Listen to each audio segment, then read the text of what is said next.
जय जगन्नाथ समस्त को सुप्रभात।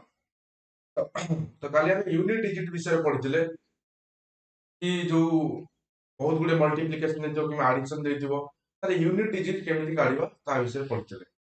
तो आपण बहुत सहज बहुत भल टेक्निक भल मेथड बताई कि भाव आपण मैंने यूनिट डिजिट। ठीक अच्छे।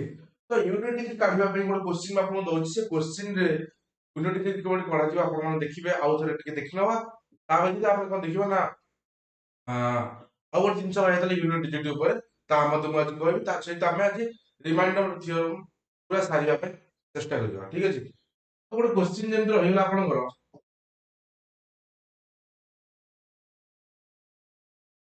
6958 पावर अच्छी मन 583 मान ये अच्छी पूरण 5932 पावर अच्छी मन 4854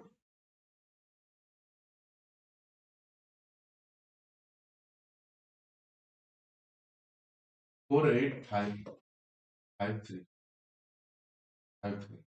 प्लस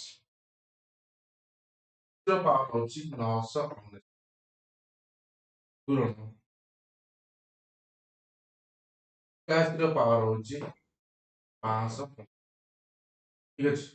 पचास क्वेश्चन कौन पचार ना पचार यार यूनिट डिजिट केते जो आपको खाली बुझे जमी क्वेश्चन देखिए कौन प्रथम प्रति टर्म यूनिट डिजिट काढ़ देखो गोटे ये टर्म रहा ये टर्म रहा ये कौन अच्छी यूनिट डिजिट ना 8 अच्छे बाकी देख किसी मोर बाकी मोर किसी दरकार नहीं केवल 8 कही आपको कहीं ना 2 3 7 और 8 ये गोटे कैटेगरी अच्छी ये कैटेगरी केमती कैटेगरी ना यार प्रति 4 थर कौन हुए ना से पैटर्न टी रिपीट होता है। तो जब प्रति 4 थर पैटर्न टी रिपीट होता है देखिले भाई माने तो कौन कही आपको এইটা তো ଆପଣ 4 ରେ ହରିଲେ ତାର ଭାଗଶେଷ ଯାହା ବଳିବ ସେଇଟାକୁ ନେବେ। ତ ସବୁ ଯାକ 4 ରେ ନ ହରିକି ମୁଁ କଣ କରିବି ଲାଷ୍ଟ ଦିଟା ଡିଜିଟ କୁ କଣ କରିବି 4 ରେ ହରିକି ଭାଗଶେଷ କାଢି ପାରିବି। କେମିତିଆ ତାହେଲେ ଦେଖନ୍ତୁ ଏଠୁ କେତେ କାଢିବି 8 ର ପାୱାର 83 କୁ ଯଦି ମୁଁ 4 ରେ ହରିବି ତାହେଲେ ମୋର ଭାଗଶେଷ କେତେ ଆସିବ ନା 3 ଆସିବ। କେତେ ଆସିବ ନା 3 ଆସିବ। ଠିକ ଅଛି। କେତେ ଆସିବ 3 ଆସିବ। ବର୍ତ୍ତମାନ ଦେଖନ୍ତୁ 2 ମଧ୍ୟ ଏଇ କ୍ୟାଟାଗୋରୀରେ ଅଛି। 2 ର ପାୱାର ଯାହା ଥିବ ମୁଁ ତାକୁ କଣ କରିବି ତା ପାୱାର କୁ 4 ରେ ହରିବି। सब जाक 4 रे हरिया अपेक्षा 53 को 4 रे हरिबी 53 को 4 रे हरिले तर मते कहले भागशेष केते आसीबो ना 1 आसीबो। केते आसीबो ना 1 आसीबो। बुझि पाले केते आसीबो 1 आसीबो। आपर देखो तर प्लस प्लस होती प्लस रखी तो भाई कहिथिले आपन ये जो 5 को कैटेगरी अछि ना 0 1 5 और 6 ये आसे गोटे कैटेगरी। ये कैटेगरी कोन ना यार पावर जहाँ भी थाउ सब बेले कौन आसीबो ना सब बेले 5 दिले 5 आसीबो 1 दिले 1 आसीबो 6 दिले 6 आसीबो 0 दिले 0 आसीबो। ताले 5 र पावर केते अछि ना 999 अछि ताले केते आसीबो ना 5 ही आसीबो। केते 5 आसीबो गुण वर्तमान एठी केते अछि से 1 अछि 1 जदि अछि जदि 1 अछि तो मोर एठी क्वेश्चन चेंज कर दूछि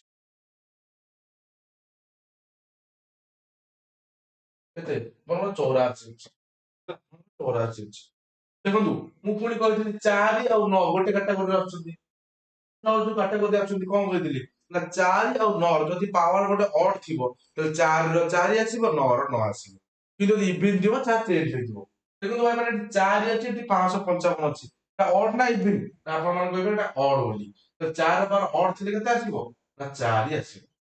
बुझि पाले ताले 8 रो पावर 3 8 रो पावर 3 केते आसीबो भाई देखो 8 रो पावर 1 नेली मोर 8 8 रो पावर 2 नेले केते होची 4 8 रो पावर 3 नेले मोर यूनिट केते होची ना 2 आସୁची। ताले मोर एठु केते आसीबो 8 रो पावर 3 हेले 2 आसीबो एठु आसीबो 2 प्लस ये 5 को 20 माने 0 आसीबो एठु यूनिट डिजिट। ताले मोर केते 4 प्लस 0 केते हेची मोर यूनिट डिजिट 4 हेची। बुझि पाले एई बळे आपे जते बड़ क्वेश्चन आसले भी आपण माने बहुत सहज रे ता कोन करि परिबे ना सॉल्व करि परिबे।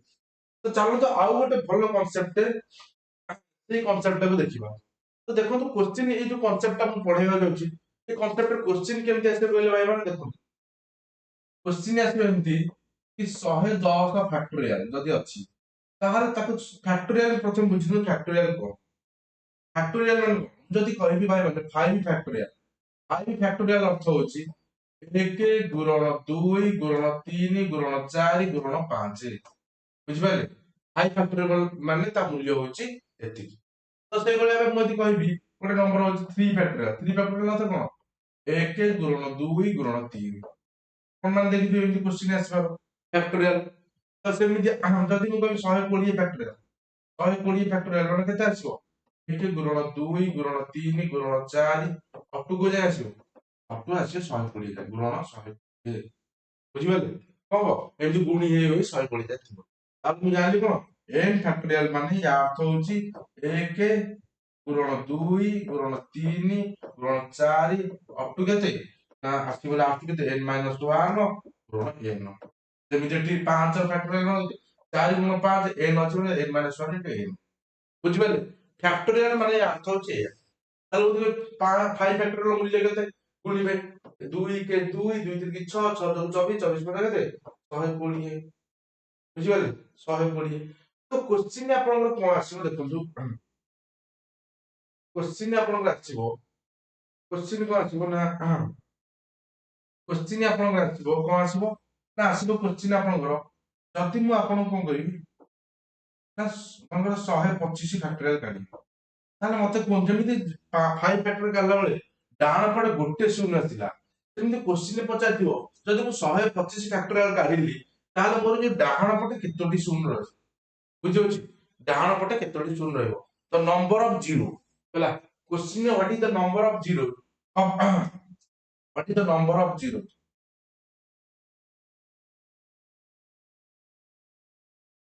Numbers of zeros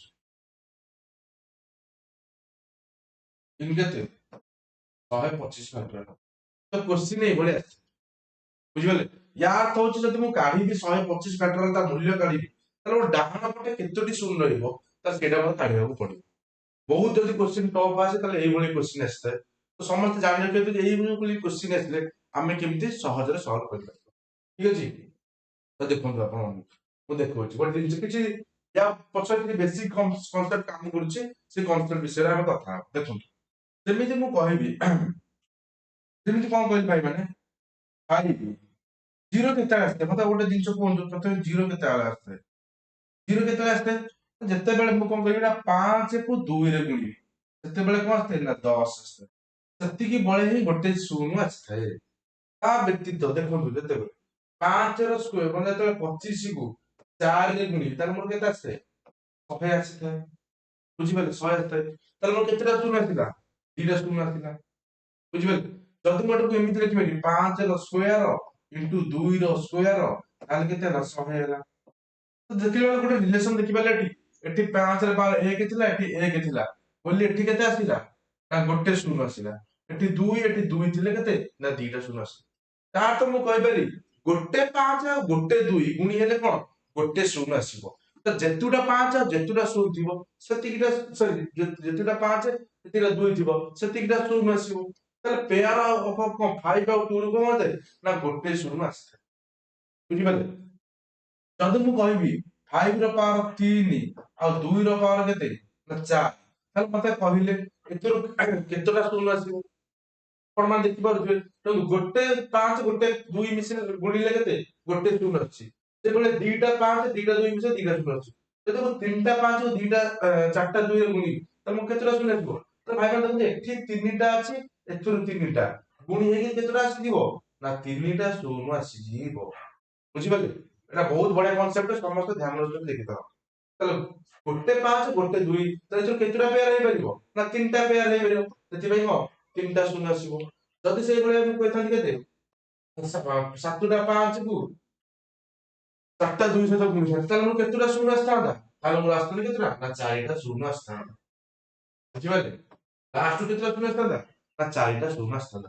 କଣ ପାଇଁ? ନା ଗୋଟେ 5 ଆଉ ଗୋଟେ 2 ଗୁଣିଲେ କେତେଟା? ନା ଗୋଟେ 2 ଆଉ ଗୋଟେ 5 ଗୁଣିଲେ ମୋର କେତେଟା ଶୂନ ଆସିବ? ନା ଗୋଟେ ଶୂନ ଆସିବ। ଯେହେତୁ ଏଥିରୁ କେତେଟା ପେୟାର ହେଇପାରିବ? ନା 4ଟା ପେୟାର ହେଇପାରିବ। ତାହେଲେ ମତେ କଣ ହବ? ତାହେଲେ ମୋର ଆସିବ କେତେଟା ଶୂନ କହିଲେ ଭାଇ ମାନେ? ନା 4ଟା ଶୂନ ଆସିବ। ଏହା ଥିଲା ତାର କଣ କିଛି ବେସିକ ଜିନିଷ। ସେଇଭଳିଆ ମୁଁ ଯଦି ଆପଣଙ୍କୁ କହିବି 1 ଗୁଣନ 2 ଗୁଣନ 3 ଗୁଣନ 4 ଗୁଣନ 5 କେତେ ଗୁଣନ 6 ଗୁଣନ 7 ଗୁଣନ 8 ଗୁଣନ 9 ଗୁଣନ 10। ମତେ କହିଲେ ଏଥିରେ କେତେଟା ଶୂନ ଆସିବ? ଦେଖନ୍ତୁ ଭାଇ ଏଠି ଗୋଟେ 2 ଅଛି, ଏଠି ଗୋଟେ 5 ଅଛି, ତାହେଲେ ଇଏ ଗୋଟେ 2 ଗୋଟେ 5 ଗୋଟେ ଶୂନ ଆସିବ, ଏଠି ଅଛି ଗୋଟେ ଶୂନ, ତାହେଲେ ମୋର କେତେଟା ଶୂନ ଆସିବ? ନା ମୋର ଦିଟା ଶୂନ ଆସିବ ଲାଷ୍ଟ। ବୁଝିପାରିଲେ? କେତେଟା ଶୂନ ଆସିବ? ନା ଦିଟା ଶୂନ ଆସିବ। ଏଥିରୁ ଆପଣ ମାନେ ଜାଣିଲେ ଯେକୌଣସି ଗୋଟେ ପେୟାର ରୁ ଆମର କେତେଟା?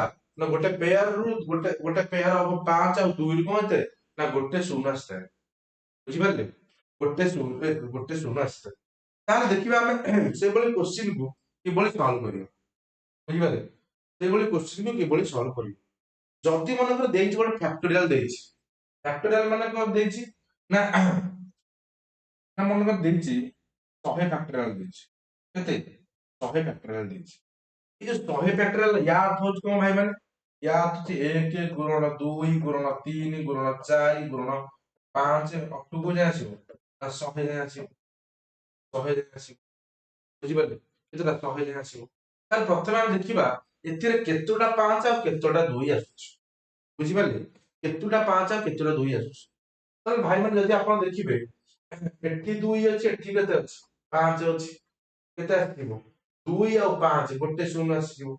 ତାହେଲେ ଏଠି 4 ତାପରେ 25 ଥିବ, ସେଥିରେ ଦିଟା ଶୂନ ଆସିବ। ଏମିତି ସବୁ ଗୁଣାଗୁଣି ହେଇକି ଆପଣ ତ କାଲକୁଲେସନ କରିବା ବହୁତ କଷ୍ଟ ହେଇଯିବ। ତ ଏମିତି କୋଶ୍ଚିନ୍ ପଡିଲେ ଆପଣ ମାନେ କଣ କରିବେ ଦେଖନ୍ତୁ ଏଇ 4 ରେ ମଧ୍ୟ 2 ଅଛି। କେତେ? 4 ରେ 2 ଅଛି। ମୁଁ ଯଦି କହିବି 6 ଆଉ 5 ଗୁଣିଲେ ମଧ୍ୟ କେତେ? 30 ହଉଛି। କେତେ ହଉଛି? 30 ହଉଛି। ତାହେଲେ ମୁଁ କହିପାରିବି 6 ରେ ମଧ୍ୟ ଗୋଟେ 2 ଅଛି। ବୁଝିପାରିଲେ? 6 ରେ ମଧ୍ୟ ଗୋଟେ 2 ଅଛି। ତ ତା ତ ଅଧିକ କଣ ଅଛି? ଅଧିକ 2 ଅଛି, କମ କଣ ଅଛି? 5 ଅଛି। ତାହେଲେ ଆମକୁ ପ୍ରଥମେ କରିବାକୁ ପଡିବ କେତୁଟା 5 ଆସିପାରିବ।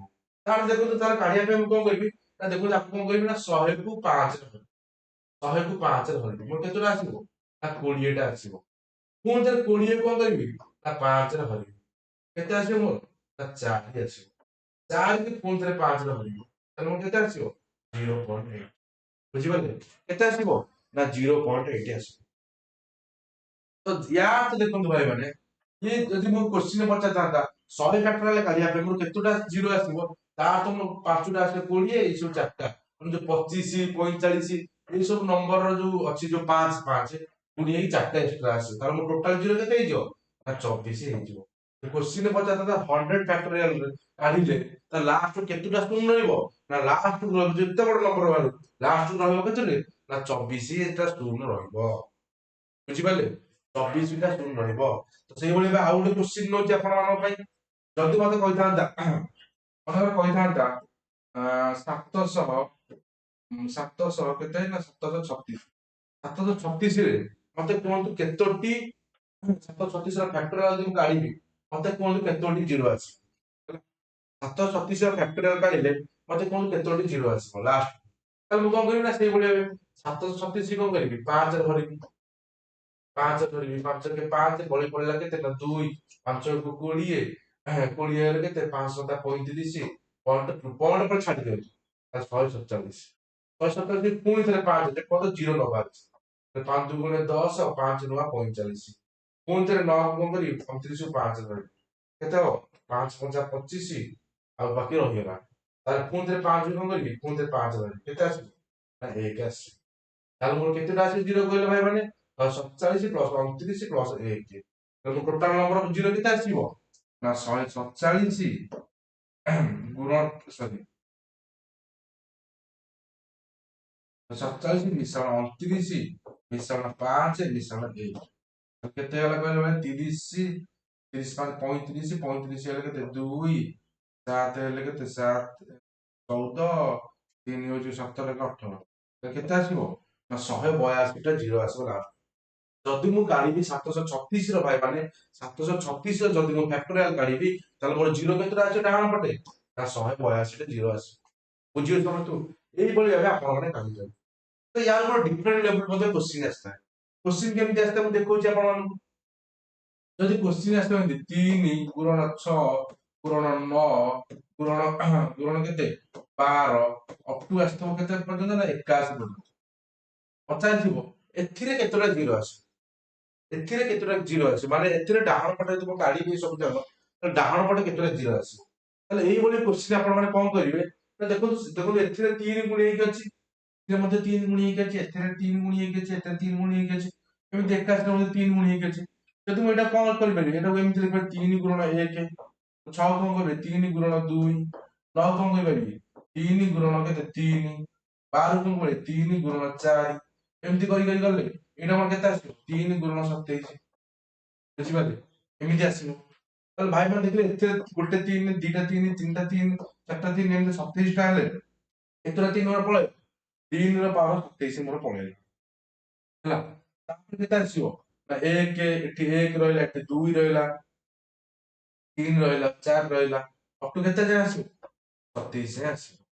ତାହେଲେ ଏଥିରୁ ତମର କିଛି ଶୂନ ଆସିବାର ନାହିଁ, ଏଥିରୁ 3 ର ପାୱାର 27 କଲେ କଣ ଡାହାଣ ପଟେ ଶୂନ ରହିବି, କେବେ ଶୂନ ରହିବନି, ଯାହା ଆସିବ ଏଇଥିରୁ ଶୂନ ଆସିବ, ବୁଝିପାରିଲେ। କେମିତି ଜାଣିବା ତାର କେତେଟା ଶୂନ ଆସିବ, ସେମିତି 27 କୁ ହରିବା 5 ରେ, 5 ରହିଲେ କେତେ ପଡିବ 5, ପୁଣି ଥରେ 5 କୁ 5 ରହିଲେ କେତେ ପଡିବ ନା 1, ତାର ଟୋଟାଲ କେତେଟା ଆସିବ ନା 6ଟା ଶୂନ ଆସିବ, ବୁଝିପାରିଲେ 6ଟା ଶୂନ ଆସିବ।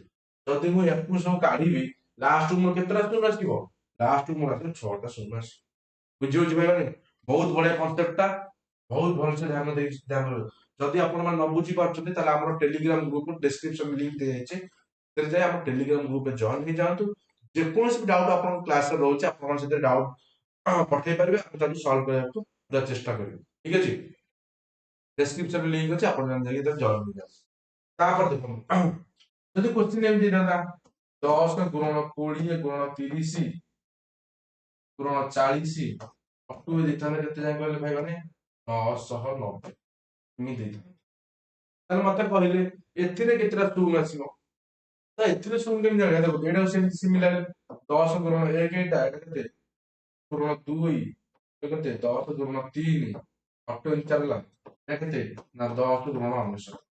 ତାହେଲେ ମତେ କହିଲେ ଏଥିରେ କେତେଟା 10 ରହିବ, ଆପଣ କହିବେ କଣ ନା 99 ଟା 10 ରହିବ, 10 ର ପାୱାର 99 ପଳେଇଲା, ଆଉ ବାକି ରହିଲା 1 ଗୁଣନ 2 ଗୁଣନ 3 ଗୁଣନ 4 ଅପ ଟୁ କୋଉ ଯାଏ ରହିଲା ନା 99 ଯାଏ ରହିଲା, ବୁଝିପାରିଲେ ଅପ ଟୁ କୋଉ ଯାଏ ରହିଲା 99 ଯାଏ ରହିଲା।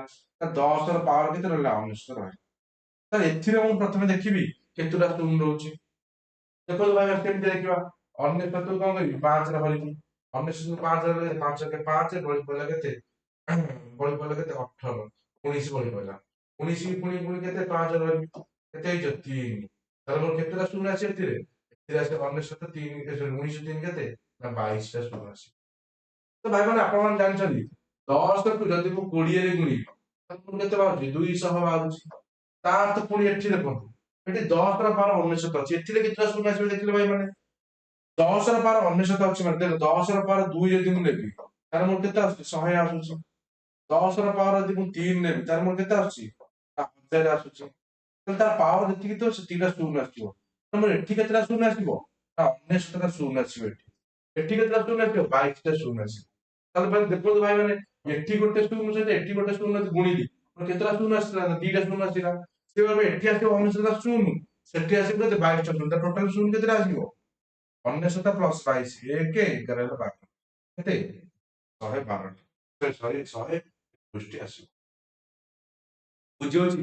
ତ ଏହା ଥିଲା ଆପଣଙ୍କର କଣ ନା ନମ୍ବର ଅଫ ଜିରୋ କାଢିବାର କିଛି ଗୋଟେ କନସେପ୍ଟ। ଏଭଳି ଭାବେ କ୍ୱେଶ୍ଚିନ୍ ବହୁତ ଆସିଛି, ଏକ୍ସାମ ରେ ଆସିଛି ଆଉ ଆସିବ ମଧ୍ୟ, ଆସିବାର ବହୁତ ଗୁଡେ ସମ୍ଭାବନା ଅଛି। ଆପଣ ମାନେ ଏଇଭଳି ଭାବରେ ଆପଣ ମାନେ କାଢିପାରିବେ ଗୋଟେ ଗୋଟେ ନମ୍ବର ର ମାନେ ଏଇ ଫ୍ୟାକ୍ଟୋରିଆଲ ତୁମେ ଏମିତି ଯଦି କ୍ୱେଶ୍ଚିନ୍ ଦେଇଥିବ ତ ନମ୍ବର ଅଫ ଜିରୋ କେତେ ଆସିବ, ନମ୍ବର ଅଫ ଜିରୋ ମାନେ ଯଦି ତାକୁ ମୁଁ କାଢିବି ଡାହାଣ ପଟେ ଯୋଉ ଯେତିକି ଜିରୋ ରହିବ ସେଟା ହଉଛି କଣ ନମ୍ବର ଅଫ ଜିରୋ, ବୁଝିହଉଛି କଣ ହେଲା ନା ସେଟା ହଉଛି ଆପଣଙ୍କ ନମ୍ବର ଅଫ ଜିରୋ, ବୁଝିହେଲା। ଭାଇମାନେ ଯୋଉମାନେ ବି କ୍ଲାସ ନ କରୁଛନ୍ତି ପ୍ରିଭିୟସ କ୍ଲାସ ଦେଖି ଦିଅନ୍ତୁ, ପ୍ରିଭିୟସ କ୍ଲାସରେ ଆମେ ବହୁତ ଭଲସେ ଡିସ୍କସନ କରିଛେ ସବୁ କିଛି କନସେପ୍ଟ, ଆଉ ଆମର ଲକ୍ଷ୍ୟ କି ପୁରା କନସେପ୍ଟ ପୁରା ଜିରୋ ରୁ ଆଡଭାନ୍ସ ଲେଭେଲ ପର୍ଯ୍ୟନ୍ତ ଡିସ୍କସନ କରାଯିବ, ପୁରା ଆଡଭାନ୍ସ ମ୍ୟାଥମେଟିକ୍ସ ପୁରା ଏକଦମ ଯେକୌଣସି ଲେଭେଲର କ୍ୱେଶ୍ଚିନ୍ ଆପଣ କ୍ୟାଟ ଲେଭେଲର କ୍ୱେଶ୍ଚିନ୍ ମଧ୍ୟ କରିବା ପାଇଁ ସମ୍ଭବପର ହେବ। ତ ଦୟାକରି ଅନୁରୋଧ କି ଆପଣମାନଙ୍କୁ ଯଦି କ୍ଲାସ ଗୁଡିକ ଦେଖୁଛନ୍ତି ତାହେଲେ ଫୁଲ ଦେଖନ୍ତୁ, ଆଉ ଯଦି ପଢିବା ପାଇଁ ଭଲସେ ଇଚ୍ଛା ଅଛି ତାହେଲେ ଭଲସେ ପଢନ୍ତୁ, ଯେମିତି ଗଭର୍ଣ୍ଣମେଣ୍ଟ ଜବ ବହୁତ ଜଲ୍ଦି କରିବେ, ଠିକ ଅଛି। ତାପରେ ଦେଖିବା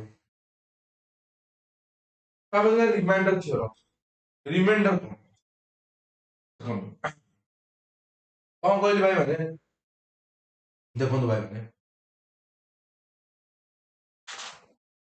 ରିମାଇଣ୍ଡର ଉପରେ ବହୁତ ଗୁଡିଏ କ୍ୱେଶ୍ଚିନ୍ ଆସିଛି, ବୁଝିପାରିଲେ? ରିମାଇଣ୍ଡର ଉପରେ ବହୁତ ଗୁଡିଏ କ୍ୱେଶ୍ଚିନ୍ ଆସିଛି। ଯେପରି ଭାବରେ ମୁଁ କହିଲି 66 66 ମୁଁ 13 ଧରିବି ହେଲା, 66 କଣ କରିବି ନା 13 ଧରିବି। 13 ପଞ୍ଚା କେତେ 65, ଭାଗଶେଷ ବଳି ପଡିଲା କେତେ 1, ବୁଝିପାରିଲେ? ଭାଗଶେଷ କେତେ ବଳିଲା 1। ତାହେଲେ ମୁଁ ଆକୁ କଣ କହିବି ଭାଇ ମାନେ, ଏଇଟା ହଉଛି ମୋର କଣ ନା ଭାଜ୍ୟ, ଏଇଟା ହଉଛି କଣ, ଏଇଟା ହଉଛି ମୋର ଭାଜ୍ୟ, ଭାଜ୍ୟ ବା ଡିଭିଡେଣ୍ଡ କୁହାଯାଏ। କଣ କୁହାଯାଏ? ଡିଭିଡେଣ୍ଡ କୁହାଯାଏ। ଏଇଟା ହଉଛି କଣ ନା ଭାଜ୍ୟ, ଡିଭାଇଡେଡ କୁହାଯାଏ, ଡିଭାଇଡେଡ ଡିଭିଜନ। ଏଇଟା ହଉଛି କଣ ନା କୋଶ୍ଚେନ, ଏଇଟା ହଉଛି କଣ ନା ରିମାଇଣ୍ଡର।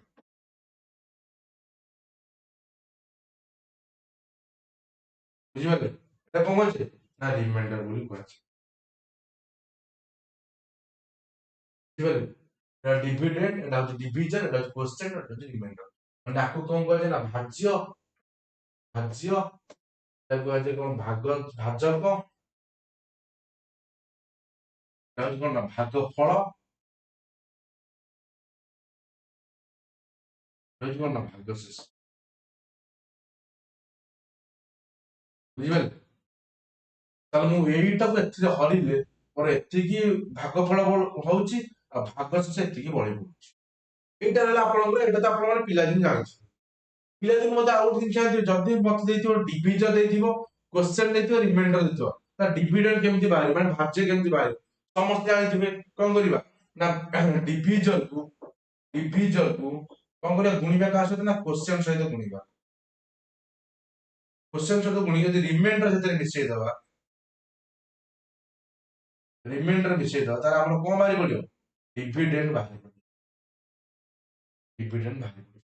ମାନେ ଏଇଟାକୁ କାଢିବା ପାଇଁ ଆମେ କଣ କରିବା, ଦେଖନ୍ତୁ ଏଇଟାକୁ ଏଥିରେ ହରିଲେ ଏଇଟା ବାହାରୁଛି, ଆଉ ଏଇଟା କଣ ଲାଷ୍ଟ ବଳୁଛି ଏଇଟା, ତାହେଲେ ମୁଁ ଯଦି ଏଇଟାକୁ ଏଥିରେ ଗୁଣିକି ଏଥିରେ ମିଶେଇଦେବି ତାହେଲେ ମୋର ଏଇଟା ବାହାରି ପଡିବ। ଆଉ ଏଇ ଜିନିଷଟା ଏଇଟା ସମସ୍ତେ ପିଲାଦିନୁ ପଢିଥିବେ ହେଲା। ତ ଆମର ବେସିକାଲି ୟା ଉପରେ କିଛି କନସେପ୍ଟ ନାହିଁ, ଏଇଟା ତ ଆପଣ ଗୋଟେ ଜିନିଷ ଜାଣିବା ଜିନିଷ, ଏଇଟା ଗୋଟେ ଜାଣିବା ଜିନିଷ, କିନ୍ତୁ ଆମର ଅଧିକ ଫୋକସ କାହା ଉପରେ ରହିବ ନା ରିମାଇଣ୍ଡର ଉପରେ ରହିବ। ତ ରିମାଇଣ୍ଡର ଉପରୁ କେମିତି କ୍ୱେଶ୍ଚିନ୍ ଆସେ ମୁଁ ଦେଖେଇ ଦଉଛି ଆପଣଙ୍କୁ, ତାପରେ ଆମେ ପଢିବା। ତା ସହିତ ଆମେ ଯେତେବେଳେ ଆପଣଙ୍କର ଆଜି ଆଜି ଆଜି ଗୋଟେ କ୍ଲାସ, କାଲି କ୍ଲାସରେ ଆପଣଙ୍କ ନମ୍ବର ସିଷ୍ଟମ ଅଲମୋଷ୍ଟ ସରିଯିବ। ତାପରେ ଆପଣ ମାନେ ଦେଖିବେ ଯେ, ତ ତାପରେ ଆପଣମାନଙ୍କ ସହିତ ବହୁତ ଗୁଡିଏ କ୍ୱେଶ୍ଚିନ୍ ମଧ୍ୟ ଡିସ୍କସନ କରାଯିବ। क्वेश्चन डिस्कशन କରିବା ପରେ ଆପଣ ମାନେ ସବୁ କମ୍ପ୍ଲିଟ ହେଇଯିବ, ଠିକ ଅଛି। ତ ଦେଖନ୍ତୁ ଆମର ବେସିକାଲି ଆମେ କାହା ଉପରେ ଫୋକସ କରିବା ନା ରିମାଇଣ୍ଡର ଉପରେ ଫୋକସ କରିବା, ବୁଝିପାରିଲେ? କାହା ଉପରେ ନା ରିମାଇଣ୍ଡର ଉପରେ, ମାନେ ଭାଗ ଶେଷ ଉପରେ। କଣ ପାଇଁ ସେ କିଭଳି କ୍ୱେଶ୍ଚିନ୍ ଆସେ ଆମେ ଦେଖିବା, ଆଉ କଣ କଣ କ୍ୱେଶ୍ଚିନ୍ ଆସେ, କେମିତି କ୍ୱେଶ୍ଚିନ୍ ଆସେ, ସବୁ କିଛି ଆମେ ଦେଖିବା, ବୁଝିପାରିଲେ? ଯେମିତି ଗୋଟେ କ୍ୱେଶ୍ଚିନ୍ ଦେଇଥିବ 735 କୁ ଯଦି ଆପଣ 10 ରେ ଭାଗ କରିବେ ତାହେଲେ ମତେ କୁହନ୍ତୁ ରିମାଇଣ୍ଡର କେତେ ଆସିବ। ଏମିତି କ୍ୱେଶ୍ଚିନ୍ ଆସିବ, ବୁଝିପାରିଲେ? ବାସ୍ ଏମିତି କ୍ୱେଶ୍ଚିନ୍ ଆସିପାରେ। ଆଉ ଗୋଟେ ଜିନିଷ ଭାଇ ମାନେ ଲକ୍ଷ୍ୟ ରଖନ୍ତୁ, ସବୁବେଳେ ଏ ଯୋଉ ରିମାଇଣ୍ଡର, ଏ ଯୋଉ ରିମାଇଣ୍ଡର ମାନେ ଭାଗ ଶେଷଟା ଭାଜକଠୁ ସବୁବେଳେ କଣ ହେଇଥିବା ଦରକାର ନା ସାନ ହେଇଥିବା ଦରକାର। ଦେଖୁନାହାନ୍ତି ସବୁବେଳେ କଣ ହେଇଥିବ ନା ସାନ ହେଇଥିବ ଏଠି, ବୁଝିପାରିଲେ? ସବୁବେଳେ ରିମାଇଣ୍ଡର ଟା ଡିଭିଜନ ଠାରୁ କଣ ହେଇଥିବ ଦରକାର ନା ସାନ ହେଇଥିବ। ତ ଯେମିତି ତ ଏଇଭଳିଆ ଗୋଟେ କ୍ୱେଶ୍ଚିନ୍ ଆସିବ, 735 କୁ 10 ଥର ହରିଲେ ମୋର ଭାଗ ଶେଷ କେତେ ବାହାରିବ। ଭାଗ ଫଳ ପଚାରିଛି, କେତେ ପଚାରିଛି ଭାଗ ଶେଷ ପଚାରିଛି। ତ ଭାଇ ମାନେ ମୁଁ 735 କେତେ 10 ଥର ହରିବ, ଦେଖିଲେ 10 କରିବି ଯଦି ସପ୍ତାହ କେତେ 70 ବଳି ପଡିଲା 3 5 ଗଲା 3 କେତେ ହଉଛି ନା 30 ହେଲେ ଭାଗ ଶେଷ 5, ତ 5 ବଳି ପଡିଲା ଭାଗ ଶେଷ। ତ ୟାକୁ ମୁଁ ଏଇଟା କରିବାର କାରଣ ହଉଛି ଗୋଟେ ଜିନିଷ ଦେଖନ୍ତୁ ଭାଇ ମାନେ, ଏଠି କଣ କହିଲି ମୁଁ ଏଠି ଆପଣଙ୍କୁ ନା ୟାକୁ ଯଦି ମୁଁ କାଢିବା କେତେ ଭାଗ ଶେଷ କେତେ ବାହାରୁଛି 5 ବାହାରୁଛି।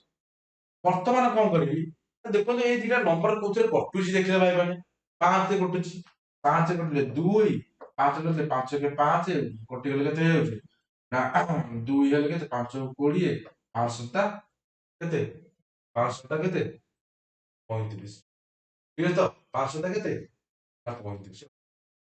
ତାର ତ ଭାଇ ମାନେ ଗୋଟେ ଜିନିଷ ଲକ୍ଷ୍ୟ କଲେ, ବର୍ତ୍ତମାନ କେତେ କାଟିଲେ ନା 5 ରେ କାଟିଲେ, କେତେ କାଟିଲା 5 ରେ କାଟିଲେ। ବର୍ତ୍ତମାନ ମୁଁ ଯଦି ଆକୁ ଏଥର ହରିବି 147 2 ରେ ହରି ପାରିବି ନା ହରି ପାରିବି, ହରି ପାରିବି। ଯଦି ମୁଁ ଏଥିରେ ହରି ପାରିବି ତାହେଲେ ହରିଲେ ମୋର ଏଥିରେ ଭାଗଶେଷ କେତେ ଆସିବ? 147 କୁ ଯଦି ମୁଁ 2 ରେ ହରିଲି ତାହେଲେ ମୋ ଭାଗଶେଷ କେତେ ଆସିବ? ନା ଭାଗଶେଷ 1 ଆସିବ। କଣ ପାଇଁ? ନା 146 କଟିଛି ଆଉ ଭାଗଶେଷ 1 ରହିବ। ବର୍ତ୍ତମାନ ମୁଁ 5 ରେ କାଟିଥିଲି, ବର୍ତ୍ତମାନ ଏଇ 5 କୁ 1 ରେ ଗୁଣାଯିବ।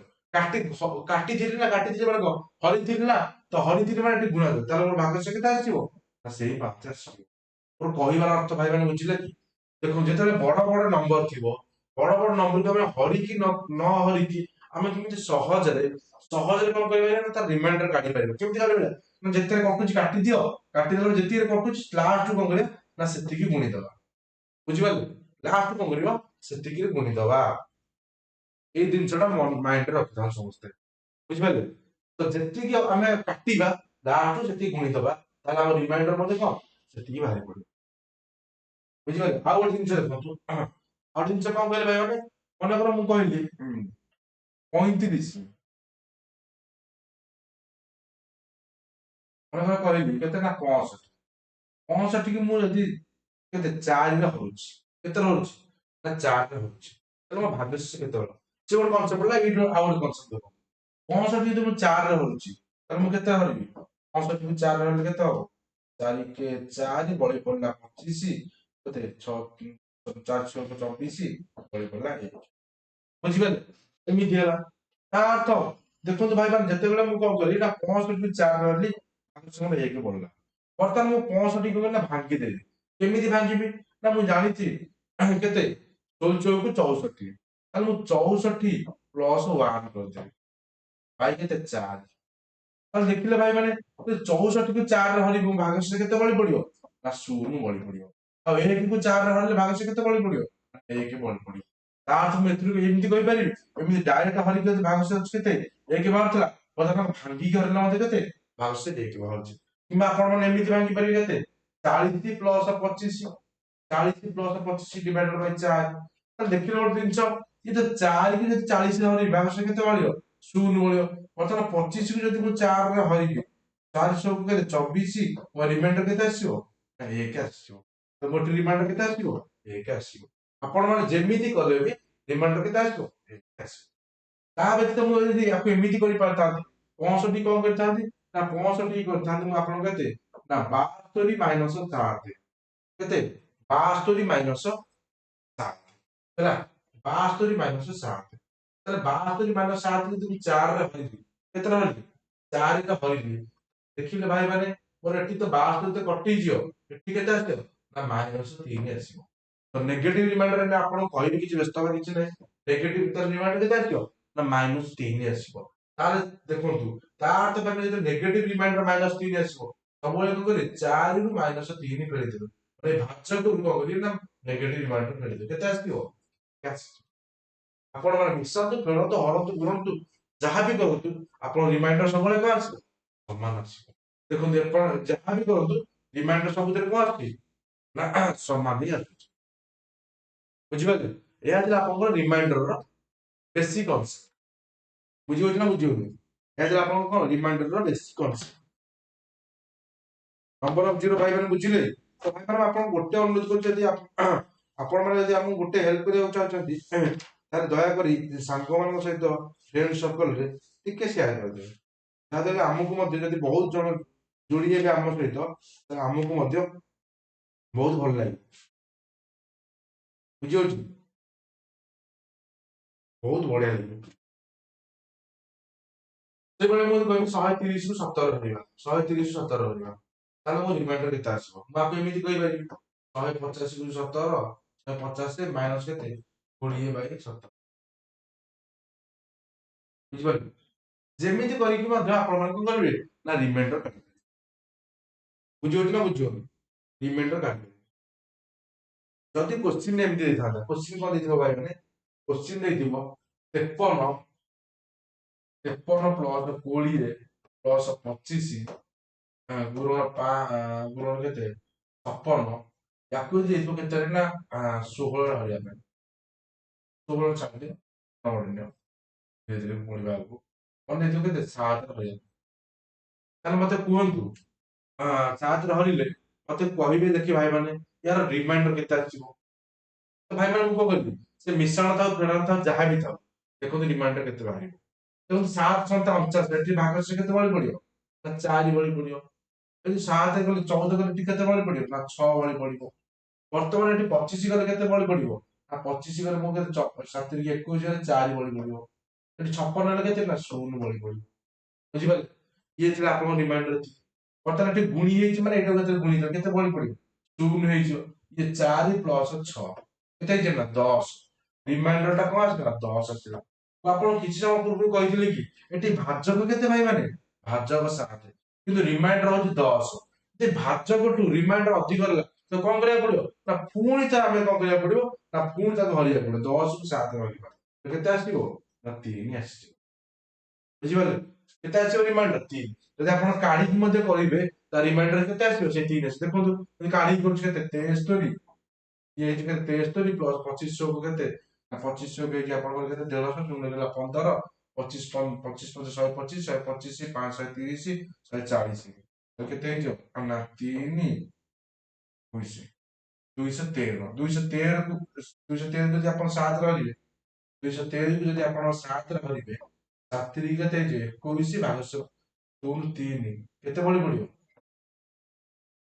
ବୁଝିପାରିଲେ ଭାଗଶ କେତେ ବଳି ପଡିବ ନା 3 ବଳିବ 30 ସତା ହଉଛି 200 30 ସତା ହଉଛି କେତେ ନା 210 ହେଲେ କେତେ ଭାଗଶ 3 ବଳି ପଡିବ ବୁଝିପାରିଲେ କେତେ ବଳି ପଡିବ ନା 3 ବଳି ବୁଝିପାରିଲେ ନା ବୁଝିପାରିଲେ ତ ଏଇଭଳି ଭାବେ ଆପଣ ମାନେ ଯଦି ସବୁ ଯାକ ନ କାଢିକି ଆପଣ ଡାଇରେକ୍ଟ ମଧ୍ୟ କଣ କରିପାରିବେ ନା ରିମାଇଣ୍ଡର କାଢିପାରିବେ ବୁଝିପାରିଲେ ଏମିତି ଭାବେ ଆପଣ ଡାଇରେକ୍ଟ ରିମାଇଣ୍ଡର କାଢିପାରିବେ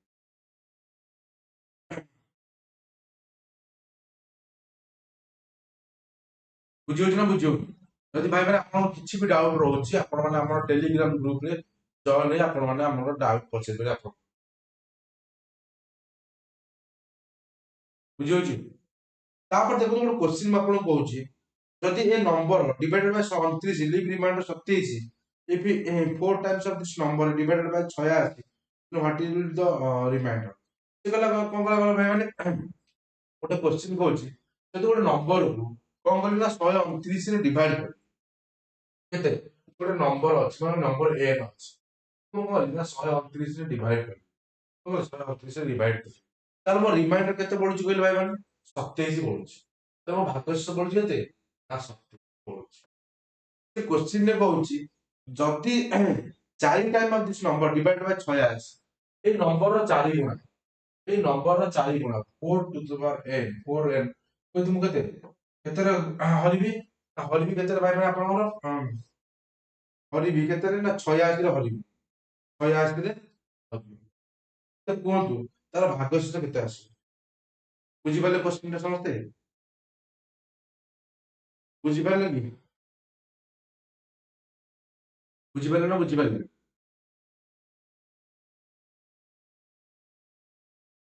ବୁଝିପାରିଲେ ଭାଇ ମାନେ କ୍ୱେଶ୍ଚିନ୍ ଟା ସେ କହିଲା ଗୋଟେ ନମ୍ବର ଅଛି n ସେ n ନମ୍ବରକୁ ମୁଁ 129 ରେ ହରିଲି ମୋର ଭାଗଶେଷ 27 ହଉଛି ଯଦି ସେଇ ନମ୍ବର 4 ଗୁଣାକୁ ମୁଁ 86 ରେ ହରିବି ତାହେଲେ ମୋ ଭାଗଶେଷ କେତେ ତାପରେ ତ ଭାଇ ମାନେ କିଛି ସମୟ ପୂର୍ବରୁ ମୁଁ ଆପଣଙ୍କୁ ଗୋଟେ ରୁଲ କହିଲି କଣ କହିଲି ନା ସେ ନମ୍ବରଟା କେତେ ହେଇଥିବ କହିଲେ ଭାଇ ମାନେ ଦେଖନ୍ତୁ ସେମିତି କହିଲେ ମୋର n ଗୋଟେ ନମ୍ବର n ନମ୍ବର ଯଦି 129 ରେ ହରୁଛି ତାହେଲେ ମୋର କଣ ଭାଗଫଳ x ଆସିବ ଯାହା ଆସିଲା ପରେ କଣ ହବ ନା ଭାଗଶେଷ କେତେ ହଉଛି ନା 27 ଆସୁଛି ତାହେଲେ ମତେ କହିଲେ ଭାଇ ମାନେ ସେ ନମ୍ବରଟା କେତେ ହବ 129 x 129 x ପ୍ଲସ କେତେ 27 ହଉଛି କେତେ ହଉଛି 27 ହଉଛି ତ ସେ ନମ୍ବରଟା କଣ ଏତିକି ହବା ଦରକାର ନମ୍ବରଟା ଏତିକି ହବା ଦରକାର ସେ କହିଲା ଏଇ ନମ୍ବରର 4 ଗୁଣ ଭାଗଫଳ କିଛି ଆଣିଲୁ x ରେ ଏଇ ନମ୍ବରର 4 ଗୁଣ ମାନେ 4 ଗୁଣ ୟାର ଏଇ ନମ୍ବର କଣ 4 ଗୁଣ 86 ରେ ହରେଇବି ତାହେଲେ ମୁଁ କଣ କରିବି ନା 129 x ପ୍ଲସ 27 ର 4 ଗୁଣ ଯଦି ମୁଁ କେତେ ହରିବି ନା 86 ରେ ହରିବି କେତେ ହରିବି 86 ରେ ହରିବି ତ ମୋ ଭାଗଶେଷ କେତେ ବଢିବ ତାହେଲେ ଦେଖନ୍ତୁ ଭାଇ ମାନେ 4 ଗୁଣିଲେ କେତେ ହେଇଯିବ 1 9 6 36 6 3 32 5 48 48 3 କେତେ 48 3 ଆପଣଙ୍କର ହେଇଯାଉଛି କେତେ ନା 51 27 ସବୁ କେତେ ଆପଣଙ୍କର 27 ଚौक ହେଇଯିବ ଆପଣଙ୍କର କେତେ ନା 81 27 ଚौक ହେଇଯିବ 7 32 8 ହେଲା 2 108 ଡିଭାଇଡେଡ୍ ବାଇ କେତେ ବୁଝିପାରିଲେ ଏତିକି ହେଇଛି ଆପଣ ୟା ତ ଏଇ ନମ୍ବରଟା କଣ କରିବି ମୁଁ ଏତିକିରେ ହରିବି ବୁଝିବେ ସମସ୍ତଙ୍କୁ ବହୁତ ବଢିଆ କନସେପ୍ଟ କ୍ୱେଶ୍ଚିନ୍ ଟେ ବହୁତ ବଢିଆ ଲେବୁଲ ର କ୍ୱେଶ୍ଚିନ୍ ଟେ ଦେଖ ଯେତେବେଳେ ମୁଁ ଏଇ ନମ୍ବରଟାକୁ ଏଥିରେ ହରିବି, ଦେଖିଲେ ଭାଇ ମାନେ 86 ହେଲେ ଯଦି ଦେଖିଲେ ମୁଁ କେତେ ଗୁଣା ନେଲେ ଏଇଟା ଦେଖିଲେ କଟି ଯାଉଛି କି? ତା ମାନେ ଦେଖନ୍ତୁ, ଯଦି 516 କୁ ମୁଁ 86 ରେ କଣ କରିବି ନା ହରିବି। 86 ହେଲେ 6 ନେଲେ କେତେ ହେଇଯାଉଛି ନା 516 ହେଇଯାଉଛି। ତାହେଲେ ମୋ ଭାଗଶେଷ ଶୂନ ବଳିଯାଉଛି। ତାହେଲେ ଏଇଟାକୁ ଯଦି ମୁଁ ଏଥିରେ ହରିବି, ଏଠି ଭାଗଶେଷ କେତେ ବଳି ପଡିବ ନା ଶୂନ ବଳି ପଡିବ। ବର୍ତ୍ତମାନ ଏଠି 108 ଅଛି, 108 କୁ 86 ରେ ହରିବି, ତାହେଲେ ମୋ ଭାଗଶେଷ କେତେ ଆସିବ ନା 22 ଆସିବ। କୋଶ୍ଚିନ୍ ଆନ୍ସର କେତେ ହେଇଯିବ 22 ଆସିବ। କିଛି ଜଣ ଭାବୁଥିବେ 516 କୁ 516 86 ରେ ହରିଲେ କେମିତି ମୋର ରିମାଇଣ୍ଡର 0 ଆସିଲା। ଭାଇ କିଛି ସମୟ ପୂର୍ବରୁ ମୁଁ ଆପଣଙ୍କୁ କହିଲି, କିଛି ସମୟ ପୂର୍ବରୁ କହିଲି ଆପଣଙ୍କୁ। ଦେଖନ୍ତୁ କିଛି ଜଣ ଭାବୁଥିବେ 516x କୁ ଯଦି ମୁଁ କେତେ ହରିବି ନା 86 ରେ ହରିବି, ମୋ ଭାଗଶେଷ କେମିତି ଶୂନ ଆସିବ। ତ ଭାଇ ମାନେ ମୁଁ ଯଦି 15x କୁ ମୁଁ ଯଦି 5 ରେ ହରିବି, ତାହେଲେ ମୋ ଭାଗଶେଷ କେତେ ଆସିବ ସବୁବେଳେ ଶୂନ ଆସିବ। କେତେ ଆସିବ ଶୂନ ଆସିବ। କଣ ପାଇଁ? ତାହେଲେ ମୁଁ ଆକୁ ଏମିତି କହିପାରିବି 15x ରେ ମୋର 2 ନିଅ, 2 ହେଲା କେତେ 30 ହେଲା। 30 କୁ 5 ହରିଲେ ମୋର କେତେ ହବ 30 ଛକ 530 ଭାଗଶେଷ ଶୂନ ବଳି ପଡିଲା। ବୁଝି ହଉଛି? ସେଭଳି 15 ର ପାୱାର x ରେ ମୁଁ ଯଦି 20 ନେଲି, 20 ହେଲେ ମୋର କେତେ ହେଇଯିବ 300 ହେଇଯିବ। ମାନେ x ରେ 3 ହେଲେ କେତେ 45 ହେଇଗଲା। 45 ଯଦି ମୁଁ 5 ହରିବି, ମୋ ରିମାଇଣ୍ଡର କେତେ ଆସିବ ନା 3 ଆସିବ। କେତେ ଆସିବ ନା 3 ଆସିବ। ତାର ତ ଭାଇ ମାନେ ରିମାଇଣ୍ଡର କେତେ ଆସିବ ଶୂନ ଆସିବ। ତାର ତ ଭାଇ ମାନେ ଯେତେବେଳେ 86 ଡାଇରେକ୍ଟ କଟି ଯାଉଛି 516 ରେ, ତାର ତ ଏଠି ଯାହା ବି ଥାଉ x ଯାହା ଥାଉ ରିମାଇଣ୍ଡର ସବୁବେଳେ କେତେ ଆସିବ ନା ଶୂନ ଆସିବ। ସେଥିପାଇଁ ମୁଁ ଆପଣମାନଙ୍କୁ କଣ କଲି, ସେଥିପାଇଁ ମୁଁ କଣ କଲି ଏଠି ନା ଏଠି ରିମାଇଣ୍ଡରକୁ ଶୂନ ନେଇଗଲି। ବର୍ତ୍ତମାନ ଏଥିରେ କେତେ ମିଶିବ 108, ଯେହେତୁ 86 ରୁ 108 ହରିଲେ ମୋର କେତେ ଆସିବ ଭାଗଶେଷ ନା ଭାଗଶେଷ 22। ଏଇଭଳି ଭାବେ ଏତେ କୋଶ୍ଚିନ୍ ଆସେ ଆପଣ ମାନେ କରିପାରିବେ ବୋଲି ମୋର ମୋର ଭାବୁଛି। ଠିକ ଅଛି, ବୁଝିପାରିଲେ? ବୁଝିଗଲା ନା ବୁଝିଗଲା? ତାପରେ ଆଉ ଗୋଟେ ଜିନିଷ ଦେଖନ୍ତୁ, ତ ଦେଖନ୍ତୁ ଯେତେବେଳେ ମୁଁ କଣ କରିବି ନା 16 କୁ ମନେକର 2 ରେ ହରିବି, ମୋର ଭାଗଶେଷ ସବୁବେଳେ କେତେ ଆସିବ ରିମାଇଣ୍ଡର କେତେ ଆସିବ 0 ଆସିବ। କଣ ପାଇଁ ନା 16 ସବୁବେଳେ 2ଟା ହଉଛି କଣ ନା ଗୋଟେ ଫ୍ୟାକ୍ଟର ବା କଣ ଗୋଟେ ଗୁଣନୀୟକ। ତ ସେଇଭଳି ଭାବେ ଯେତେବେଳେ ମୁଁ ଏଟା ଯେତେ ନେବି ସେଇ ସବୁ ଆସିବ। ତାହେଲେ ଗୋଟେ ଜିନିଷ ମନେ ରଖିଥାନ୍ତୁ, ଏ କେତେଟା ଜିନିଷ କନସେପ୍ଟ କରୁଛି ଆପଣ ମନେ ରଖିବାକୁ, a to the power n plus b to the power n। ଯଦି ଏଠାରେ କଣ ଥିବ କହିଲ ଭାଇ ମାନେ, a ର ଗୋଟେ କଣ ଥିବ ନା ଅଡ୍ ନମ୍ବର ଥିବ, ଅଡ୍ ନମ୍ବର, ଅଡ୍ ନମ୍ବର ଅଜୀବ ସଂଖ୍ୟା ଥିବ। ତାହେଲେ ୟାର ଗୋଟେ ଗୁଣନୀୟକ କିଏ ଆସିବ କହିଲେ ଭାଇ ମାନେ a plus b। ହେଲା, କିଏ ଆସିବ ନା a plus b। ଯଦି n ଇଭିନ୍ ହେଇଥିବ ତାହେଲେ ୟାର କିଛି ଗୁଣନୀୟକ ଆସିବ, ଗୁଣନୀୟକ ଆସିବ। ୟାର ଗୁଣନୀୟକ ମନେ ରଖିଛନ୍ତି, ତାହେଲେ a to the power n minus b to the power n ଯଦି ହେଲା, ବୁଝିପାରିଲେ? a to the power n minus b to the power n, ତାହେଲେ ଯଦି n ଗୋଟେ ଅଡ୍ ଥିବ, n କଣ ଥିବ ଅଡ୍ ଥିବ, ତାହେଲେ ୟାର ଗୁଣନୀୟକ କିଏ କିଏ ଆସିବ ଭାଇ ମାନେ ନା ୟାର ଗୁଣନୀୟକ ଆସିବ କିଏ ନା a minus b ଆସିବ। କେତେ ଆସିବେ a minus। ଆଉ ଯଦି n କଣ ଥିବ ନା ଇଭିନ୍ ଥିବ, यार फैक्टर दिले की क्या जो a प्लस b और a माइनस, बुझिबल a plus b a minus. देखो तो आपण न जानि पारे एटा मन लिखा a q plus b q जदि नउछ त हमर केते आसीबो a प्लस b होल केते a square minus ab plus b square. देखले भाई एटा गुणनफल के दियार a प्लस b रहला। एटा केमति दरकार होछ म्हणजे आपण कहबी ए जिनसा कोठो दरकार हो म्हणजे आपण कहबी ସେଟାକୁ ଆପଣମାନେ ଭାବୁଛନ୍ତି ଏ ଜିନିଷ ଏତେ କୁଆଡେ ଆସିଲା। ଏ ଜିନିଷଟା କେମିତି ଦରକାର ହଉଛି ମୋତେ ଆପଣମାନଙ୍କୁ କହିବି, ବ୍ୟସ୍ତ ହବାର କିଛି ନାହିଁ। ସେଇଭଳିଆ ବୁଝି ହଉଛି ନା ବୁଝି ହଉନି? ତ ଏନ୍ ଯଦି ଇଭିନ୍ ଥିବ ତାହେଲେ ଦେଖନ୍ତୁ ଏନ୍ ଯଦି ଇଭିନ୍ ଥିବ, ମୁଁ ଯଦି କହିବି ଏନ୍ ଇଭିନ୍ ରହିଲା ଏ ଟୁ ଏ ସ୍କୋୟାର ମାଇନସ୍ ବି ସ୍କୋୟାର, ତାହେଲେ କଣ ଆସିବ ଏ ପ୍ଲସ୍ ବି ଏ ମାଇନସ୍ ବି, ଏମିତି ଆସିବ। ବୁଝିପାରିଲେ? ଏମିତି ଆସିବ।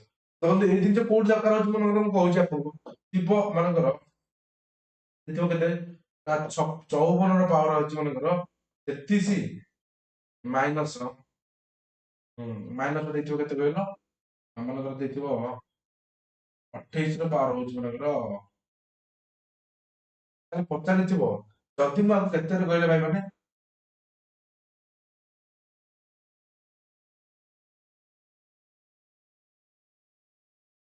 ଯଦି ମୁଁ ଆଉ 26 ରେ ହରେଇବି ତାହେଲେ ମତେ କୁହନ୍ତୁ ରିମାଇଣ୍ଡର କେତେ ଆସିବ, ରିମାଇଣ୍ଡର କେତେ ଆସିବ। क्वेश्चन एम ଦେଇଥିବ 54 ବାର 33 ମାନେ 28 ବାର 33। ଦେଖନ୍ତୁ ଭାଇ ଏଠି a ରହିଲା 54, b ରହିଲା 28, ଏଠି କେତେ 33 ଅଛି, ଏଠି 33 ଅଛି। ଆପଣ ମାନେ ମନେ ପକେଇଦେବେ ଯେ a ର ପାୱାର n ମାଇନସ b ର ପାୱାର n, ଯେତେବେଳେ n ଯେତେବେଳେ କଣ ଥିବ ନା ଅଡ୍ ଥିବ, ଏହା ସବୁବେଳେ ଫ୍ୟାକ୍ଟର କିଏ ହବ ଦେଖ। ଯେତେବେଳେ ଏମିତି କ୍ୱେଶ୍ଚିନ୍ ତ ସବୁବେଳେ ଏଇ ଟେକ୍ନୋଲୋଜି, ଏଇ ଟେକ୍ନିକ ହିଁ କାମରେ ଆସୁଥିବ। ତ 54 28 ଭିତରେ ଦେଖନ୍ତୁ ଭାଇ ମାନେ ଗୋଟେ ମାନେ ଦେଖନ୍ତୁ ଏଇଟା ଗୋଟେ a ଏଟା b, यार ପାୱାର ଦେଖନ୍ତୁ ଯେତେବେଳେ ସମାନ ଅଛି, ପାୱାର କଣ ଅଛି n ଅଛି, ସମାନ ଅଛି, 33 ଅଛି, ଏଠି 33 ଅଛି, ତାହେଲେ ଭାଇ ମାନେ ଦେଖନ୍ତୁ ଏଠି ଗୋଟେ ଜିନିଷ ଆସିବ, ତାର ଫ୍ୟାକ୍ଟର କିଏ ଆସିବ ନା 54 ମାଇନସ କେତେ 28, କେତେ ଆସିବ 26 ଆସିବ। ଯେହେତୁ ଏଇଟାର ଗୋଟେ ଗୁଣ ନିୟମ ଏଇଟା, ତାହେଲେ ଏଠି ରିମାଇଣ୍ଡର କେତେ ଆସିବ ମାନେ 0 ଆସିବ। ବୁଝିହଉଛି? ରିମାଇଣ୍ଡର କେତେ ଆସିବ ନା ଭାଗଶେ କେତେ ଆସିବ 0 ଆସିବ। ବୁଝିହଉଛି ନା ବୁଝିହଉନି? ରିମାଇଣ୍ଡର କେତେ ଆସିବ ନା 0 ଆସିବ। ବୁଝିହଉଛି? କେତେ ଆସିବ 0 ଆସିବ। ଆଉ ଗୋଟେ କନସେପ୍ଟ ଆପଣଙ୍କୁ କହୁଛି ଦେଖନ୍ତୁ, ଯଦି ମୁଁ କଣ କରିବି ନା 45 ପ୍ଲସ୍ 1 ମୁଁ କେତେ ରହିବି କହିଲେ ନା 5 ରେ ହରିବି, ତାହେଲେ ମତେ କୁହନ୍ତୁ ଗୋଟେ ଜିନିଷ, ଏଠି ମୋ ରିମାଇଣ୍ଡର କେତେ ଅଛି 45 ପ୍ଲସ୍ 1 କୁ ଯଦି ମୁଁ 5 ରେ ହରିବି, ତାହେଲେ ମୋର ରିମାଇଣ୍ଡର କେତେ ଆସିବ? ଆପଣ ମାନେ ଆଖି ବୁଝି କହିଲେ 45 5 ରେ ହେଲେ 0, ଏଠି 1 ଅଛି ମାନେ ରିମାଇଣ୍ଡର କେତେ ଆସିବ 1 ଆସିବ। ବୁଝିପାରିଲେ? କେତେ ଆସିବ 1 ଆସିବ। ତ ଏଇଭଳି ଭାବେ ଯଦି a into x plus b ତା ପାୱାର ଦେଖନ୍ତୁ, ତା ପାୱାର କେତେ ଅଛି ନା n ଅଛି, ତାକୁ ଯଦି ମୁଁ କେତେ ନା x ର ହରିବି, ତାହେଲେ ମତେ କୁହନ୍ତୁ ରିମାଇଣ୍ଡର ସବୁବେଳେ କେତେ ଆସିବ? ରିମାଇଣ୍ଡର ସବୁବେଳେ ଆସିବ b ର ପାୱାର n। ମନେ ରଖିଥାନ୍ତୁ, ରିମାଇଣ୍ଡର କେତେ ଆସିବ b ର ପାୱାର n। କେମିତି ହେଲା ମୁଁ କହୁଛି, ଏଟା କୋଉଠି ଦରକାର ହବ? ଦରକାର ଏମିତି ହବ ଭାଇ ମାନେ, କେମିତି ଦରକାର ହବ ନା 32 ପ୍ଲସ୍ 1 ତା ପାୱାର ମାନଙ୍କର ଅଛି 636 ହେଲା, ତାକୁ ଯଦି ମୁଁ କେତେ ହରିବି ଭାଇ ମାନେ କହିଲେ, ଯଦି ମୁଁ 8 ରେ ହରିବି, ତାହେଲେ ମୋର ରିମାଇଣ୍ଡର କେତେ ଆସିବ କହିଲେ ଭାଇ ମାନେ ଦେଖନ୍ତୁ, 8 ଏଇଟା ମୁଁ 32 କେମିତି ଭାଙ୍ଗି ପାରିବି, କେତେ 8 ଗୁଣନ 4 ପ୍ଲସ୍ 1 ତାର ପାୱାର କେତେ 436 ଅଛି। ରିମାଇଣ୍ଡର ଭାଇ କେତେ ନା 8। ଦେଖନ୍ତୁ ଭାଇ ମାନେ ଏଠି a କେତେ ହେଲା ନା a ହେଇଗଲା 4, x ହେଇଗଲା 8, b କେତେ 1, ତାହେଲେ 1 ର ପାୱାର କେତେ 436, ତାହେଲେ ମୋ ରିମାଇଣ୍ଡର କେତେ ଆସିବ ନା 1 ଆସିବ। ଭାଗଶେ କେତେ ଆସିବ 1 ଆସିବ। ଏଇଟା କଣ ପାଇଁ ହେଲା ମୁଁ ଆପଣଙ୍କୁ କହୁଛି, ଦେଖନ୍ତୁ ax ପ୍ଲସ୍ b ତା ପାୱାର କେତେ ଅଛି ନା n ଅଛି, ତାକୁ ଯଦି ମୁଁ କେତେ ନା x ର ହରିବି, ତ ମୁଁ ଏମିତି କହିପାରିବି ax ପ୍ଲସ୍ b ଗୁଣନ ax ପ୍ଲସ୍ b गुणन ax plus b up to को जाए n जाए चलला divide by x divide by x। देखो भाई मैंने जते बेल मु कोन कली ना 45 प्लस 1 को कोन 5 रो रिमाइंडर केते होला 1 आसीला, ताल देखो जदि मु 45 प्लस केते 3 बाई केते 5 करथाती, ताल केते 45 3 88 88 5 रे केते रिमाइंडर केते आस्तांदा ना 3 आस्तांदा। रिमाइंडर आछि कोड 8 आछि, कारण एटा तो कटि के 0 हो जाउती, बाकी जोटा रहि जाय सेटा होछि, ताल मु एठी केते आसे रिमाइंडर एटा तो कटि जे एठी केते आसे ना b आसीबो, एठी b आसीबो, एठी b आसीबो, अप टू को जाय आसीबो n आसीबो, ताले b to the power n divided by x। ताले एटा आसी आपन कोन ना रिमाइंडर आछि। बुझिबाले एटा को आसी आपन ना रिमाइंडर आछि। बुझियो ना बुझियो रिमाइंडर आछि। तो एति गोटे दिन मन रखि थांतु, एटु गोटे कांसेप्ट को आला कोन ना ax प्लस b ता पावर जदि n थिबो आ अन तो डिवाइड बाय x आउथबो, सबले रिमाइंडर केते आसीबो ना रिमाइंडर सबले आसीबो कोन b रो पावर n।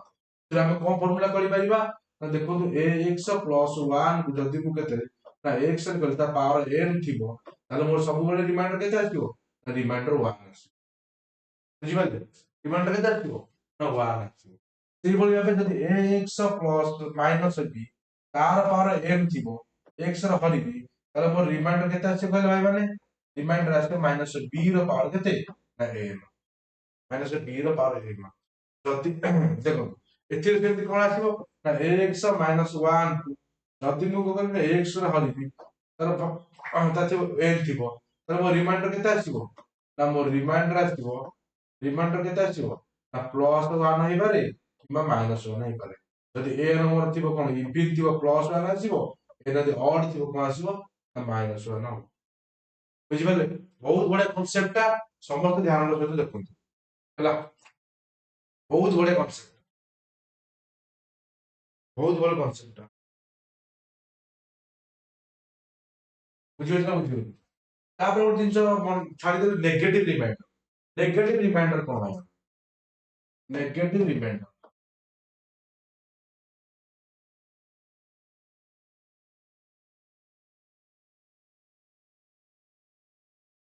नेगेटिव रिमाइंडर तो देखो भाई हम 17 5 रे 17 ରୁ 5 ରେ ଯାଉଛୁ 5 3 କେତେ ହେଲା 15 ହେଲା ଭାଗଶେ କରିବା 2 2 ଯଦି ମୁଁ କହିଥାନ୍ତି 17 କୁ 5 ରେ ହରିବି କିନ୍ତୁ ମୁଁ ଏଠି କଣ ନେଇଥାନ୍ତି କହିଲ 5 ଚୌକ 20 ନେଇଥାନ୍ତି ତେଣୁ ଭାଗଶେ କେତେ ଆସିथा -3 ଆସିथा ବୁଝିପାରିଲେ -3 ଆସିथा ତ ଏଠି 2 ଆସିଲା ଏଠି -3 ଆସିଲା କଣ ପାଇଁ ନା ଯେହେତୁ ମୁଁ ଏଠି କଣ ନେଇଛି ନା 4 ନେଇଛି ତ ଏଇ ଯୋଉ ମାଇନସ ଟା ଆସିଲାନି ଭାଇ ମାନେ ଏଟା ନେଗେଟିଭ ରିମାଇଣ୍ଡର କୁହାଯାଏ ଯଦି ଆମର ଏଥିରେ ଭାଗଫଳ କିଛି କାମ ନାହିଁ ତ ନେଗେଟିଭ ରିମାଇଣ୍ଡର ବିଷୟରେ ଜାଣିବା ଦରକାର ଯଦି ଭାଇ ମାନେ ଦେଖନ୍ତୁ 5 କୁ 17 ରୁ 5 ଆଣିଲି ତାହେଲେ ମୋର ନେଗେଟିଭ ରିମାଇଣ୍ଡର କେତେ -5 କିନ୍ତୁ ମତେ କାଢିବାର କଣ ଅଛି ନା ରିମାଇଣ୍ଡର କାଢିବାର ଅଛି ତମର କାଢିବାକୁ କଣ ଅଛି ନା ରିମାଇଣ୍ଡର କାଢିବାକୁ ଅଛି ତାହେଲେ ଦେଖନ୍ତୁ ରିମାଇଣ୍ଡର କେମିତି କାଢିବି ନେଗେଟିଭ ରିମାଇଣ୍ଡର ତ -5 ବାହାରି ପଡିଲା ତାହେଲେ 5 କଲେ କଣ ହବ ନା 5 ରୁ -3 ଫେରିଦିଏ ତ ବାହାରି ପଡିବ କେତେ ଆକ୍ଚୁଆଲ ରିମାଇଣ୍ଡର 2 ବୋଲି ବାହାରି ପଡିବ ତ ସେଇଭଳି ଏଇ ଜିନିଷ ନେଗେଟିଭ ରିମାଇଣ୍ଡର କାମ କୋଉଠି ଅଛି ଦେଖନ୍ତୁ ଭାଇ ମାନେ ଯେମିତି ଦେଖନ୍ତୁ ମୁଁ କଣ କରିବି ନା 552 କୁ କେତେରେ -332 ଏମିତି ହରିବି କୋଉଥିରେ ହରିବି ନା ମନେକର ହରିବି କେତେ ନା 12 ହରିବି କେତେ ହରିବି ନା 12 ବୁଝିହଉଛି କେତେ ହରିବି ନା 12 ହରିବି ତ ଭାଇ ମାନେ ଦେଖନ୍ତୁ ଯଦି ମୁଁ 12 ହରୁଛି ଛାଡ଼ିଦେବି ମନେକର 15 52 ମାଇନସ 26 ମାଇନସ କେତେ 28 ଅଛି ୟାକୁ ମୁଁ ହରିବି କେତେ ନା 5 5 ମତେ କୁହନ୍ତୁ ରିମାଇଣ୍ଡର କେତେ ଅଛି ଦେଖନ୍ତୁ 52 କୁ ଯଦି 5 ରେ ହରିବି ତାହେଲେ ମୋ ଭାଗଶେ କେତେ ଆସିବ କହିଲ 2 ଆସିବ ଏଇଟା ଯଦି ମୁଁ 28 ରୁ 3 ହରିବି 28 ରୁ 5 ହରିବି ଭାଗଶେ କେତେ ଆସିବ ନା 3 ଆସିବ ଏଠି କେତେ ଅଛି ନା -1 ଅଛି ତାହେଲେ ମୋ ରିମାଇଣ୍ଡର କେତେ ଆସିବ ନା -1 ଆସିବ କିନ୍ତୁ ମାଇନସ ତ କିଛି ରିମାଇଣ୍ଡର ହେଇପାରିବନି ପଜିଟିଭ କରିବାକୁ ଗଲେ କଣ 5 -1 ଯୋଉଟା ହଉଛି କଣ ରିମାଇଣ୍ଡର 4 ଦେଖନ୍ତୁ ଆପଣ ଯଦି କାଢିବେ 12 ରୁ 8 ହେଲେ କେତେ 4 ଏଠି ହେଲା କେତେ ନା ଆପଣଙ୍କର ରହିଲା 4 2 24 24 ରୁ ଯଦି 5 ରହିଲେ ଆପଣଙ୍କ ରିମାଇଣ୍ଡର କେତେ ଆସିବ ନା 4 ହିଁ ଆସିବ ଯଦି ଏଇଟାକୁ ଆପଣ କାଲକୁଲେସନ କରି ଏଇଟା କରିବେ ଏଇଟା ହଉଛି ଆପଣ ନେଗେଟିଭ ରିମାଇଣ୍ଡର ତ ମନେ ରଖିଥାନ୍ତୁ ନେଗେଟିଭ ରିମାଇଣ୍ଡର ମାନେ ହଉଛି ଏଇଟା ଆଉ ନେଗେଟିଭ ରିମାଇଣ୍ଡର ଯଦି କାମ ଯଦି ବାହାରି ପଡିଲା କିଛି ନେଗେଟିଭ ରିମାଇଣ୍ଡର ତାହେଲେ ଆପଣ ପଜିଟିଭ ରିମାଇଣ୍ଡର କରିବା କଣ କରିବେ ନା ଭାଜ୍ୟକୁ ସେଟା ଫେରିଦେବେ ବୁଝିପାରିଲେ ଭାଜ୍ୟକୁ କଣ କରିବେ ନା ସେଟା ଫେରିଦେବେ ବୁଝିଗଲେ ସମସ୍ତଙ୍କୁ ଏଇଟା ଜାଣିପାରିଲେ ଏଇଟା x ମାଇନସ b ପାୱାର କେତେ n ଯଦି ମୁଁ କଣ କରିବି ନା x ହରିବି r କଣ ଆସିବ ନା ରିମାଇଣ୍ଡର ପଜିଟିଭ 1 ଆସିପାରେ କିମ୍ବା ନେଗେଟିଭ 1 ଆସିପାରେ ତ n ଟା ଇଭେନ ହେଇଥିବ ପଜିଟିଭ 1 n ଟା ଅଡ ହେଇଥିବ ନେଗେଟିଭ 1 ୟା ଉପରେ ଆମେ ବହୁତ ଗୁଡେ କ୍ୱେଶ୍ଚିନ ଡିସ୍କସନ କରିବା ତ ବ୍ୟସ୍ତ ହବାର କିଛି ନାହିଁ ଖାଲି ଆପଣଙ୍କର କନସେପ୍ଟ ଟା ପଢିକି ଭଲସେ ମନେ ରଖିଥିବା ଦରକାର ବୁଝିହଉଛି କନସେପ୍ଟ ପଢିକି ଭଲସେ ମନେ ରଖି ଦିଅନ୍ତୁ ବୁଝିହଉଛି ନା ବୁଝିହଉନି ବୁଝିହଉଛି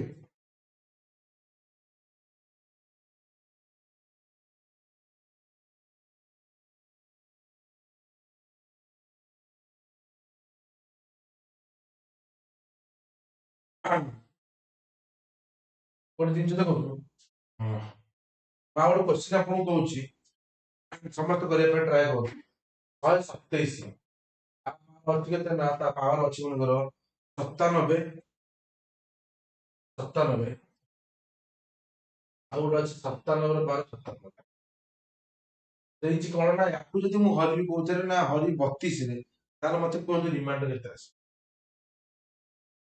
ରିମାଇଣ୍ଡର କେତେ ଆସିବ ଏଇଟା କିଛି ସମୟ ପୂର୍ବରୁ କହିଥିଲେ ଆପଣ ମାନେ କମେଣ୍ଟରେ ଆନ୍ସର ଦବାକୁ ଟ୍ରାଏ କରନ୍ତୁ କେତେ ଆସିବ ରିମାଇଣ୍ଡର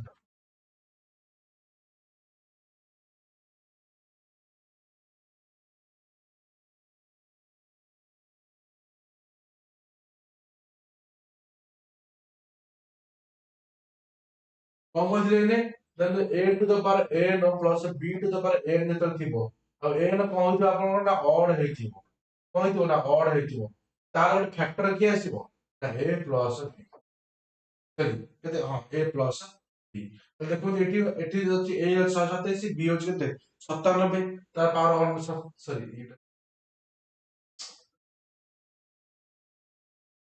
97 ହଁ ତା ପାୱାର 97 ୟା ପାୱାର 97 ତାହେଲେ n କଣ ଅଛି n ଅଡ ଅଛି ତେଣୁ ଫ୍ୟାକ୍ଟର କେତେ ହବ 27 ପ୍ଲସ୍ 15 ତ ଆମର କେତେ ଆସିବ 7 ନ 6 12 ନ ହଉଛି କେତେ 21 21 କେତେ 21 6 ହେଇକି ଆପଣଙ୍କର କେତେ ନା 27 ହେଇଯିବ। ତ ଦେଖିଲେ ଭାଇ ମାନେ 21 ନ କେତେ ହେଇଯିବ 36 ହେଇଯିବ।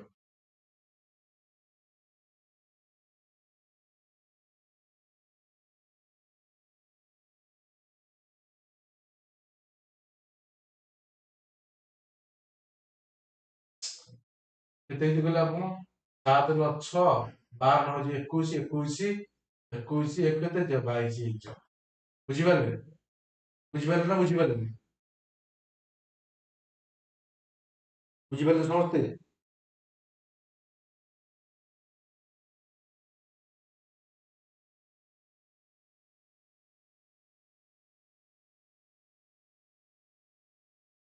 ତମେ ବସିବ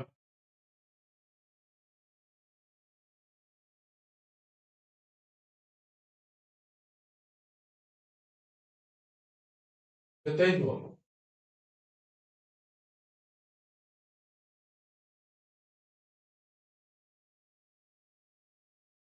24।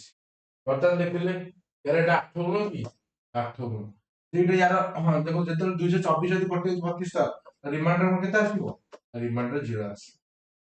ବୁଝୁଛି ତ ଆଜି ପାଇଁ ଭାଇ ମାନେ କ୍ଲାସ ସେତିକି ଥାଉ। ବାକି ଯେତିକି କନସେପ୍ଟ ରହିଲା ଯେମିତି ଆପଣଙ୍କର ୱିଲିୟମ ଥିଓରମ ତାପରେ ୱିଲିୟମ ଥିଓରମ ଯେତେ ରିମାଇଣ୍ଡର ଥିଓରମ ରହିଲା ତାପରେ କେମିତି କୋଶ୍ଚିନ୍ ଅଛି ତାକୁ ମଧ୍ୟ କାଲି ଡିସ୍କସନ କରିବା। ଆଉ ତା ବ୍ୟତୀତ କାଲି ଆମର ନମ୍ବର ସିଷ୍ଟମ ପୁରା କନସେପ୍ଟ କ୍ଲାସ ସରିଯିବ। ତାପର ଦିନଠୁ ଆମେ କଣ କରିବା କୋଶ୍ଚିନ୍ ଡିସ୍କସନ କରିବା। ନମ୍ବର ସିଷ୍ଟମ ଆପଣଙ୍କୁ ଜାଣିବାକୁ ବହୁତ ଉପାଦାୟକ କାରଣ ୟାର ଉପରେ ଆପଣଙ୍କୁ ବହୁତ ଗୁଡିଏ କୋଶ୍ଚିନ୍ ଆସିବ। ସେଥିପାଇଁ କୁହାଯାଉଛି କି ସମସ୍ତେ ଭଲସେ କ୍ଲାସ ଦେଖନ୍ତୁ ଆଉ ଆପଣଙ୍କ ଫ୍ରେଣ୍ଡ ସର୍କଲ ମଧ୍ୟ ସର୍କୁଲେଟ କରନ୍ତୁ ଯାହାଦ୍ୱାରା କି ଆମକୁ ମଧ୍ୟ କିଛି ଫାଇଦା ମିଳିବ ଆମେ ମଧ୍ୟ କ୍ଲାସ କରିବାକୁ କଣ କରିବ ଭଲ ଲାଗିବ ଟିକେ। ଆଜି ପାଇଁ ଏତିକି ଥାଉ ଦେଖା ହବ ପୁଣି କାଲି କ୍ଲାସରେ ଆଉ ସମସ୍ତଙ୍କୁ ଜୟ ଜଗନ୍ନାଥ ଶୁଭ ସକାଳ। ସମସ୍ତେ ପଢୁଥାନ୍ତୁ ଆଉ ପାଠକୁ ସମସ୍ତେ ଏନ୍ଜୟ କରନ୍ତୁ ଜୟ ଜଗନ୍ନାଥ।